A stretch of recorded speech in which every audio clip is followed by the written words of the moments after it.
سلامونه نیکی هیلې احترامات ستاسو ورور ستاسو ملګری زبیر ارماني یم د یو نوي ویډیو سره ستاسو په درانه خدمت کې حاضر یم ملګرو. هر ویډیو کې زه وایم هغه ملګري چې کوم فرمایش لا نه دی پوره شوی نو هغه به خفه کیږو نه.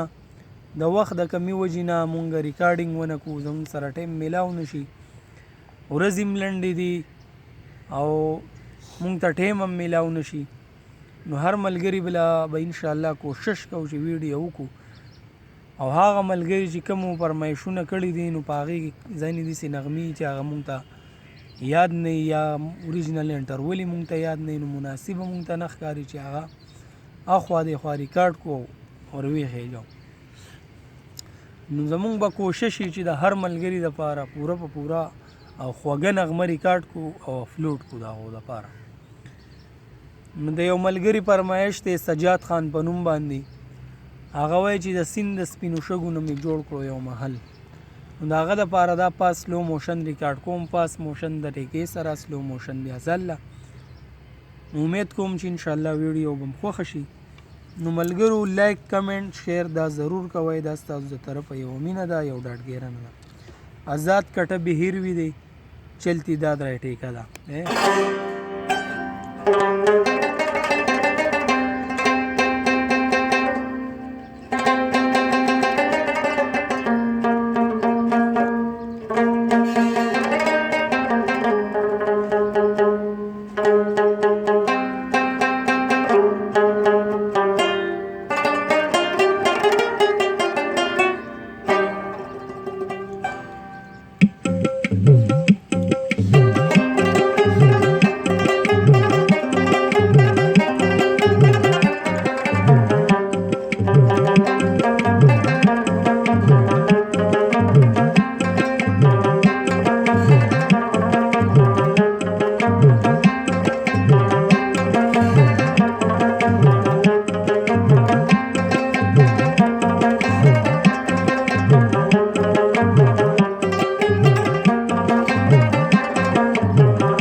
دا و ملګرو پاس موشن سلو موشن ورته اوس غوږ کېدی آزاد کټه بهیر وې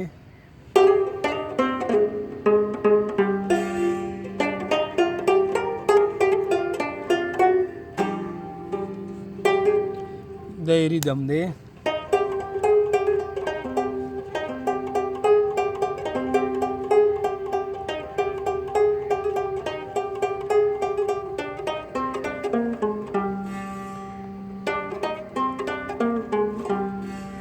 د کټ دی دا بالی خامخا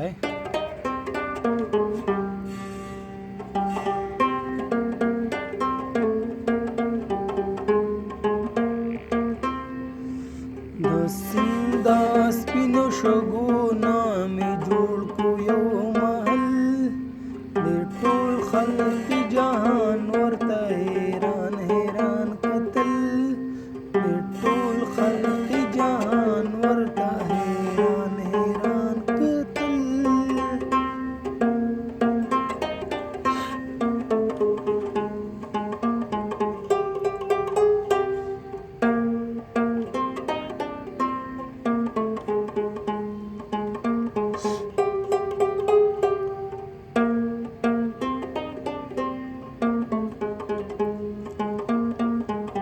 دا ساده مغستی شو، دا پرده نه ده، دا بګي د سور د پاره مزه کوي، دا بګي اغستی شي نور دسی مای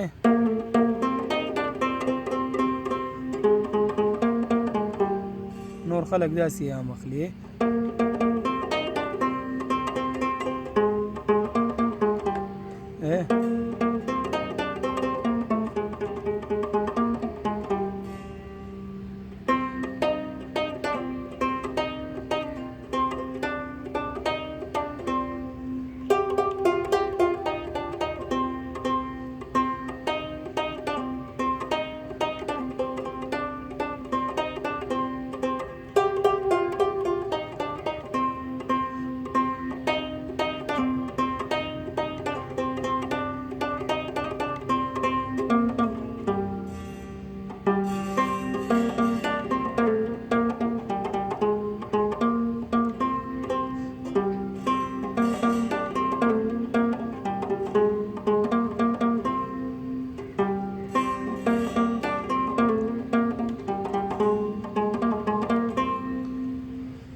انترې ته بیا ګوره پیس هم واورئ.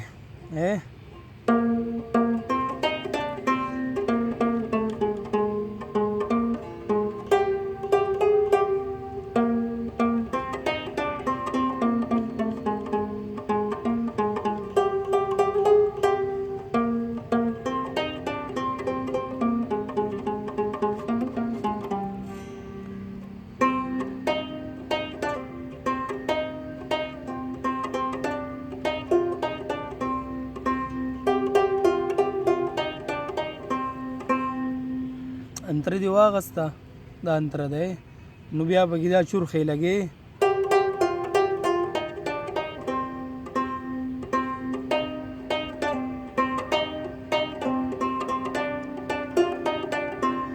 دوه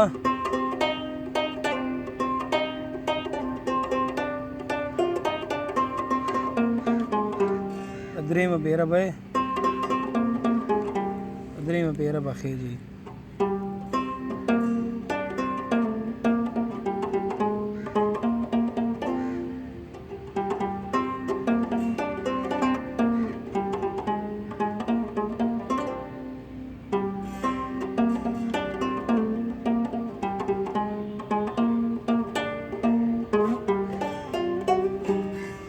دا و ملګرو سلو موشن. امید کوم ویډیو به ستاسو خوښه شوي یا ښایسته غونته کمنټ دا لازمي کوئ، لایک شیر دا مه هېروئ. دا ستاسو د طرفه یوه مینه ده، ډاډګیرنه ده. مونږ تاسو له په مصروفه وخت کې ویډیو جوړو. د راتلونکي ویډیو پورې ماله اجازت راکئ. په لوی الله م سپارم. د الله په امان.